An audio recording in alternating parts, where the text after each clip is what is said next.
Assalamualaikum warahmatullahi wabarakatuh.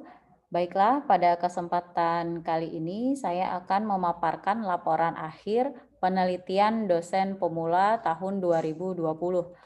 Adapun yang menjadi judul dari penelitian saya ini adalah optimalisasi komunikasi publik oleh BPBD Kota Padang dalam meningkatkan literasi masyarakat terhadap mitigasi bencana. Penelitian ini terdiri dari 3 orang, saya sebagai ketua dan 2 orang anggota. Saya, Rahmadona Fitri Helmi, SAP MPM, kemudian 2 anggota saya yaitu Ibu Nila Wahyuni, SAP MAP, dan Ibu Yuliarti, SEME. Baiklah, pada presentasi ini, saya membagi menjadi beberapa bagian. Di sini ada 5 bagian. Yang pertama yaitu bagian pendahuluan, kemudian roadmap penelitian, komunikasi kebencanaan BPBD Kota Padang, dan yang terakhir adalah penutup. Oke. Nah, di sini pada pendahuluan, eh, bencana gempa yang melanda Provinsi Sumatera Barat pada 30 September 2009 yang lalu, ini setidaknya tercatat jumlah korban yang tewas akibat gempa mencapai 1.195 orang. Di samping itu, Kota Padang sendiri terletak di jalur ancaman, yaitu Mentawai Megatrust. Oleh karena itu, kesiapsiagaan dalam menghadapi bencana ini mutlak harus dilakukan oleh seluruh warga Kota Padang. Pemerintah juga telah mengeluarkan Undang-Undang Kebencanaan untuk mempersiapkan kesiapsiagaan masyarakat ini melalui sosialisasi dan pemberian informasi tentang bencana. Adapun undang-undang itu adalah Undang-Undang Kebencanaan Nomor 24 Tahun 2007. Kemudian keberhasilan dari sosialisasi ini sendiri sangat bergantung kepada komunikasi publik yang dilakukan oleh BPBD Kota Padang. Yang lebih dikenal di sini adalah dengan komunikasi kebencanaan. Adapun tujuan dari penelitian ini sendiri adalah untuk mengetahui dan menganalisis secara mendalam mengenai pengoptimalisasian komunikasi bencana oleh BPBD Kota Padang terhadap mitigasi bencana. Berikutnya di sini adalah roadmap penelitian saya dimulai dari tahun 2020 sampai 2025. Pada tahun ini yaitu 2020 saya mengangkat judul penelitian optimalisasi komunikasi publik oleh BPBD Kota Padang dalam meningkatkan literasi masyarakat terhadap mitigasi bencana. Kemudian di tahun depan, insya Allah saya akan melanjutkan lagi dengan urgensi komunikasi mitigasi bencana oleh BPBD Provinsi Sumatera Barat berbasis kearifan lokal.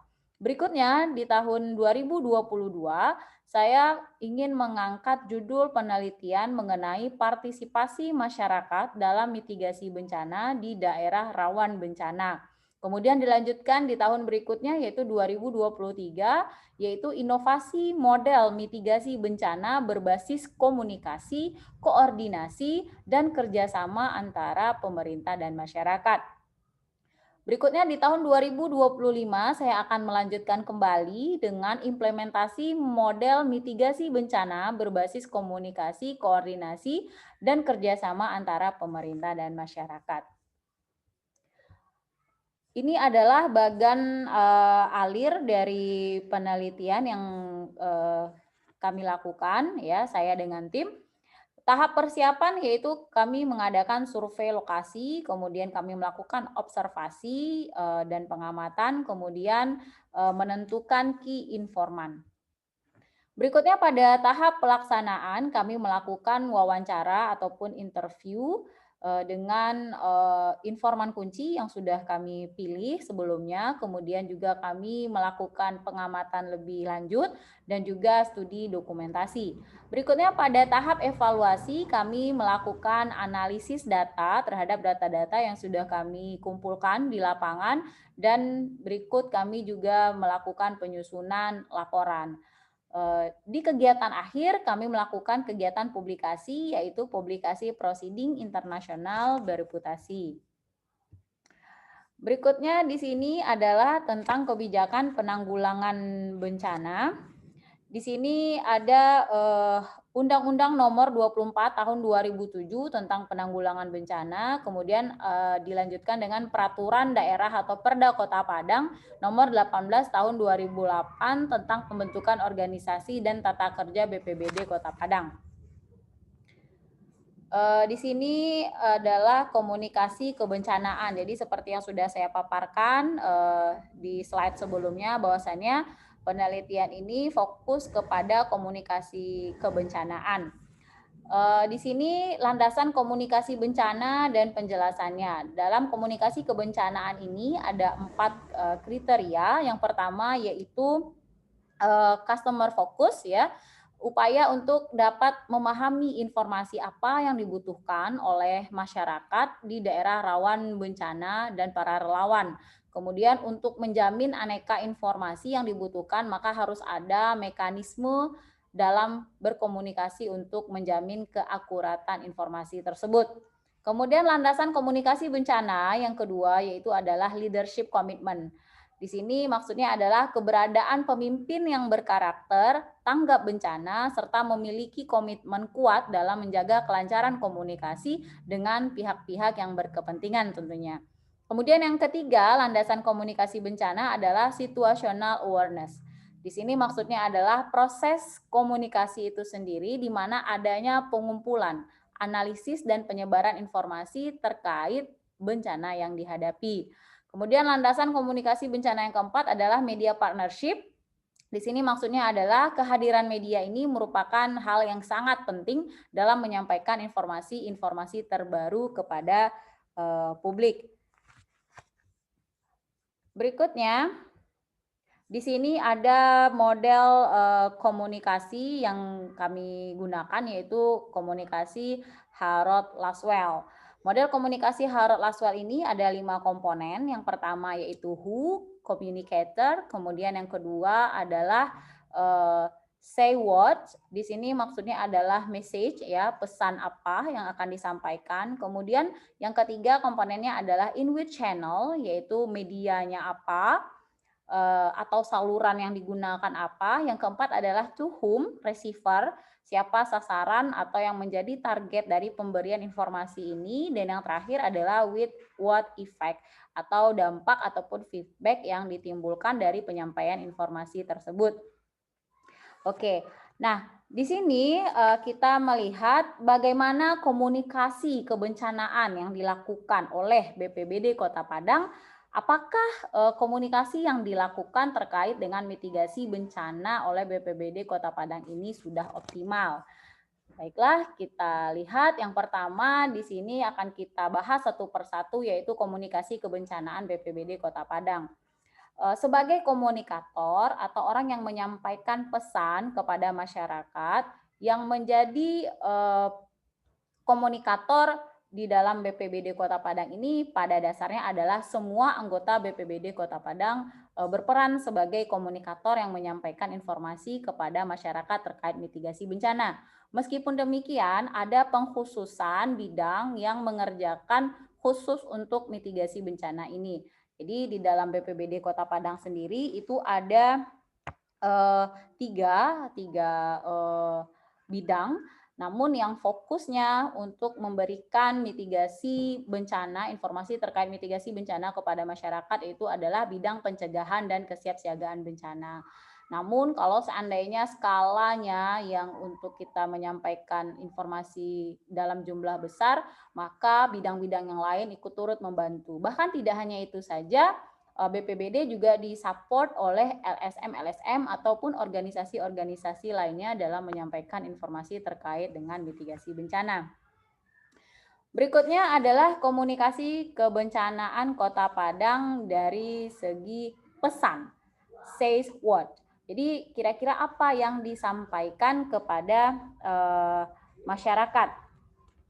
Nah, Padang sendiri memiliki konsep yaitu Padang Kota Cerdas Bencana. Jadi pesan-pesan yang disampaikan oleh BPBD kepada masyarakat terkait informasi mitigasi bencana ini adalah bagaimana mewujudkan Kota Padang yang cerdas bencana atau tangguh bencana.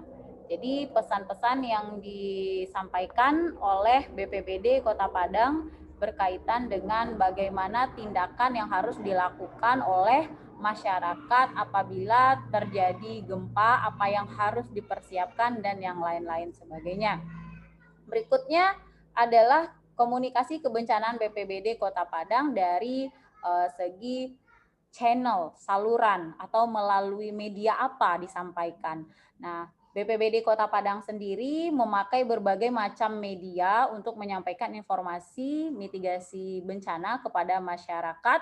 Di sini ada melalui pertemuan atau forum diskusi, baik itu secara face to face maupun secara online, ya, dengan WhatsApp group misalkan. Nah, di sini ada coffee morning, itu dilakukan 1 kali 1 bulan. Kemudian ada iklan TV dan radio untuk menyebarkan informasi kepada masyarakat. Kemudian juga dengan pemasangan baliho, billboard, leaflet, pamflet, dan lain-lain sebagainya. Kemudian juga rambu-rambu evakuasi yang dipasang ya di tempat-tempat tertentu yang gampang atau mudah dilihat oleh masyarakat ketika masyarakat melakukan evakuasi.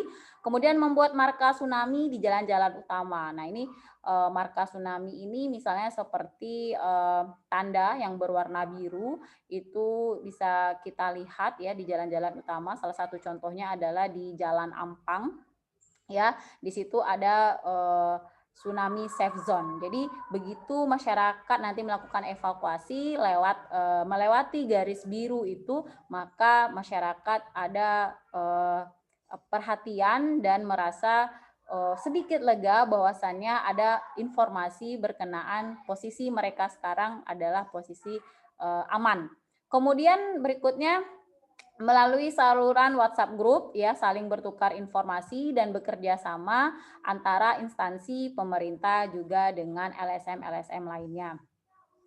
Kemudian tuhum. Tuhum di sini adalah target sasaran. Kepada siapa saja informasi mitigasi ini disampaikan oleh BPBD.